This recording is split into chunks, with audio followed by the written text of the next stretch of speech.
तो प्रभात में जगेंद्राणा। सदगुरु का खेल, सदगुरु का खेल, इस आध्यात्मिक विषय पर चर्चा करेंगे। आपने देखा होगा कि ओस के कण सुबह घास पर मोतियों की तरह चमकते रहते हैं। सूर्य की किरण आकर उन्हें प्रकाशित करती है, ऊष्मा देती है, फिर बाष्प बनकर उड़ा देती है। कहाँ? उस महासागर में जहां से फिर लौटना नहीं होता। तो बूंद सागर में मिलकर समाप्त हो जाती है। इस प्रक्रिया में कोई मोह जनित अंधकार नहीं है। किरण का बूंद से कोई मोह नहीं। ये कार्य प्रकृति के नियमों के अनुसार होता है। ये तो मैकदे का निजाम है। इसी के अनुसार यहाँ जुजू की कुल मिलने की प्रक्रिया चलती है। तो पतंगे दिए की लौ में फना होते रहते हैं। सीप स्वाति की बूंद पाकर सागर के तल में समाधिस्थ हो जाती है। कुछ लोग दूसरों को रोशनी दिखाने के लिए अपने सिर में दिए की तरह आग लगा लेते हैं, विष को कंठ में रख लेते हैं आदि। मेरे सैयाद का ये खेल है कि फंसा के बुलबुल को आजाद किया। गुरुदेव यानी सैयाद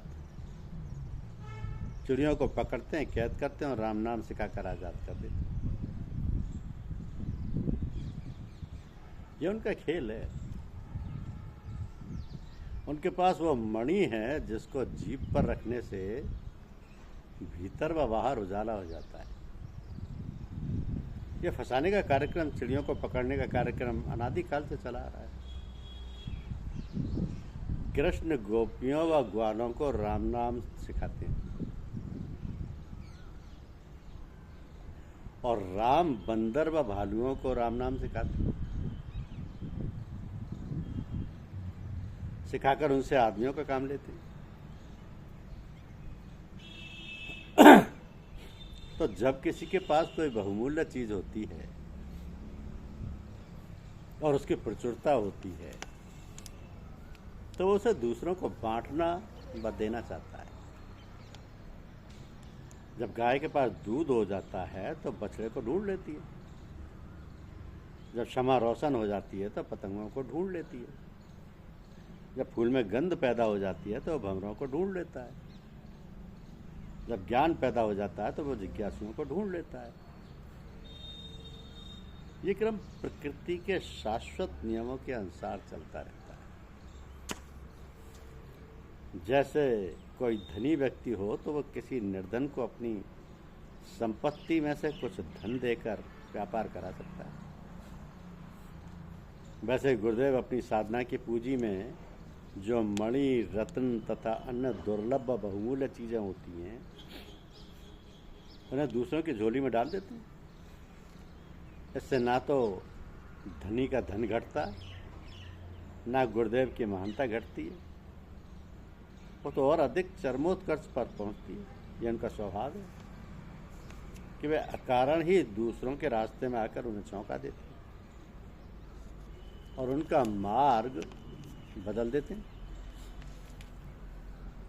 उस मार्ग पर चला देते हैं जो अनंत है और जिस पर चलकर साधक को प्रभु पद प्राप्त हो जाता है। तो जरूरत उनकी उंगली पकड़े रहने की है और उंगली पकड़ने के दो ही रास्ते। उन्हें प्रेम करो व उनकी याद रखो। अब गुरुदेव को याद करते करते व उनसे प्रेम करते करते आप वही हो जाएंगे।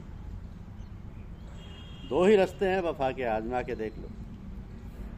या तो हो जाओ किसी के या अपना बना के देख लो। आपने देखा होगा कि गांव में स्त्रियां जब पानी भरने जाती हैं तो दो दो तीन तीन मटके पानी के सिर पर रखकर ले जाती हैं। रास्ते में खूब बातें करती हैं, हाथ छोड़कर भी दो दो तीन तीन मटके बड़े आसानी से लेकर चली आती। थोड़ा सा ख्याल बना रहता है कि मटके सिर पर रखें। इस तरह आप भी ये ख्याल बनाए रखिए कि गुरुदेव आपके साथ हैं।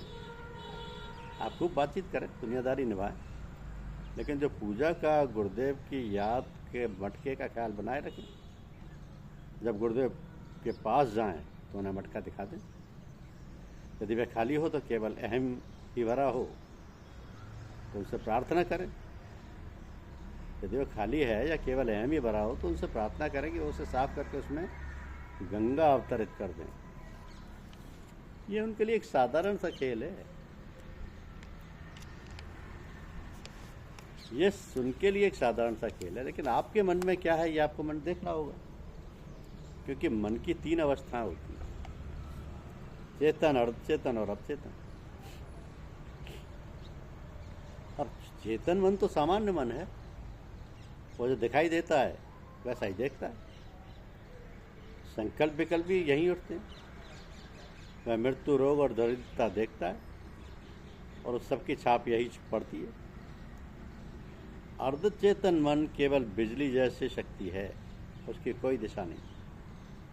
संस्कार इसी पर बनते हैं और इसी का गुण तदाकार होना है।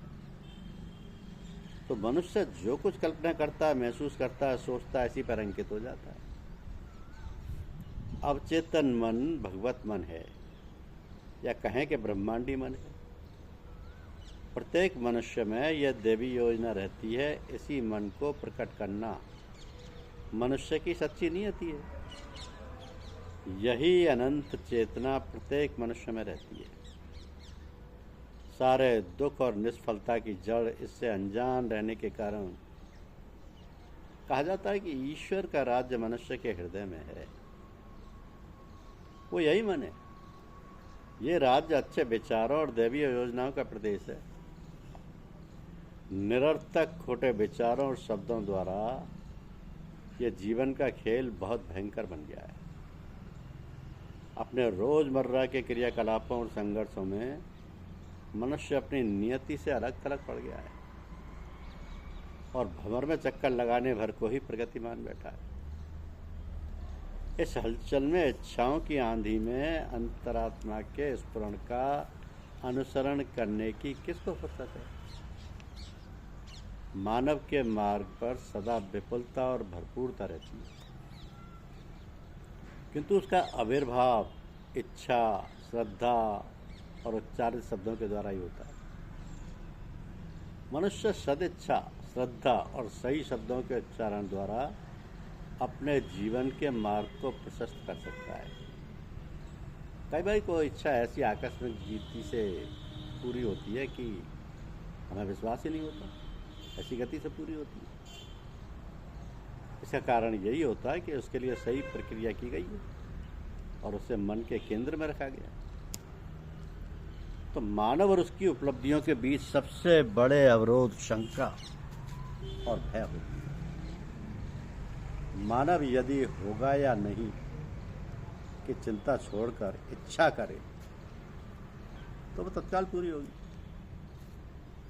भय मनुष्य का सबसे बड़ा शत्रु है। जैसे अभाव का भय, विफलता का भय, बीमारी और अनुरक्षा का भय। वस्तुतः हमें भय के स्थान पर श्रद्धा की स्थापना करनी चाहिए। मन मानव का एक वफादार सेवक है, परंतु मनुष्य को इसे सच्चा आदेश देना चाहिए। उसे अपने अर्धचेतन मन पर पड़ी सभी पुरानी निरर्थक खोटी छापों या संस्कारों को मिटाकर नई सुंदर छापों को अंकित करना चाहिए। ये प्रार्थना करनी चाहिए कि मैं अपने सब खोटे संस्कारों का नाश करता हूँ और भगवान को हृदय में रखकर नए संस्कारों, आरोग्य, संपदा, प्रेम, सेवा और संपूर्ण आत्मव्यक्ति के संस्कारों का सृजन करता हूँ। तो ऐसा करना कोई कठिन कार्य नहीं है।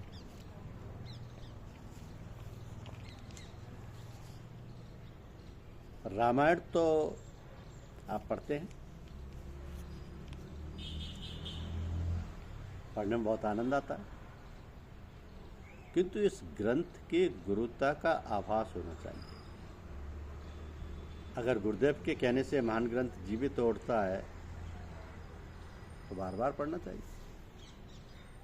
भगवान राम रावण के 10 सिर बार बार काट देते हैं और वे फिर दोबारा निकल आते हैं। कितनी बार काटते हैं वे फिर निकल आते हैं। भगवान राम भी थक कर चूर चूर हो जाते हैं। इसका क्या अर्थ हुआ कि शरीर से कोई भी चीज़ काट कर नहीं फेंकी जा सकती। हम अपने अंदर से काम, क्रोध, लोभ, मोह को निकाल कर फेंक दें, ये नहीं हो सकता। उन्हें मारा नहीं जा सकता, उन पर काबू पाया जा सकता है। आप अपने अंदर के रावण को मार नहीं सकते। आप उस पर जितना काबू पा लेंगे उतने ही राम बन जाएंगे। रावण अभी मरा नहीं है, उससे हर व्यक्ति को रोज मारना पड़ता है राम बनने के लिए। एक साधु गाते थे कि 5 इंद्रियां 25 को बस कर तो तुम हो छत्री। 5 इंद्रियां 25 को बस कर तो तुम हो छत्री। राम ने बाली को मारकर सुग्रीव को राज दे दिया। सुग्रीव को राज मिल गया, पत्नी तारा मिल गई, सब बस सब ठीक हो गया। राम पास में कुटिया बनाकर लक्ष्मण के साथ रहने लगे। सुग्रीव अपने राज काज में लग गया। जो सीता को खोज निकालने का वादा किया था सब भूल गया। और राम ने उसे बहुत याद किया, किंतु सुग्रीव को कैसे राम की याद आती। आखिर उन्होंने लक्ष्मण को सुग्रीव को बुलाने के लिए भेजा। लक्ष्मण ने जगकर उसे डांटा और संग लेवा लाया।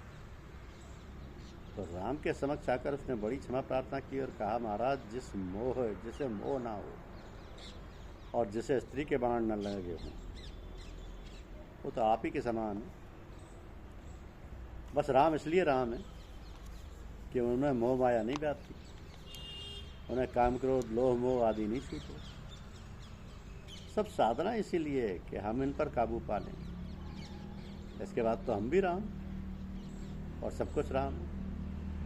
मुझे सुग्रीव के लिए राम का इतने समय तक प्रतीक्षा करना भी बहुत अच्छा लगा, क्योंकि वो प्रतीक्षा करता ही रहता है कि शायद अपना ध्यान कभी उस ओर हो, शायद हम कभी लौट आवें। और प्रतीक्षा में वो कैसी करता है, कुएं में पांव डालकर। मेरी माँ कभी लालटेन ना बुझाने पर कहती कि लालटेन बुझा दो। इसकी माँ कुएं में पांव डाले बैठी होगी, तो वह तो कुएं में पांव डाले बैठा है और हमें कि उसकी ओर ध्यान नहीं देती। बस एक बार लौट तो जाएं, थोड़ा उधर मुड़े तो सही, बस फिर तो सब कुछ हो ही जाएगा। बूंद सागर हो जाएगी, जर्रा आफ्ताब हो जाएगा, बस लौटने की देर है। लेकिन शायद उसका कुएं में पांव डाले रहना और अपना इधर उधर नहीं मुड़ना उसकी और अपनी नियति है, जिसे साथ लेकर अपने को जीना और मरना है। तो सदगुरु के खेल बड़े निराले होते हैं। सदगुरु चिड़ियों को पकड़ते हैं, कैद करते हैं, राम नाम सिखाकर आज़ाद कर देते हैं। ये उनके खेल हैं। उनके पास वो मणि है जिसको जीभ पर रखने से भीतर व बाहर उजाला हो जाता है।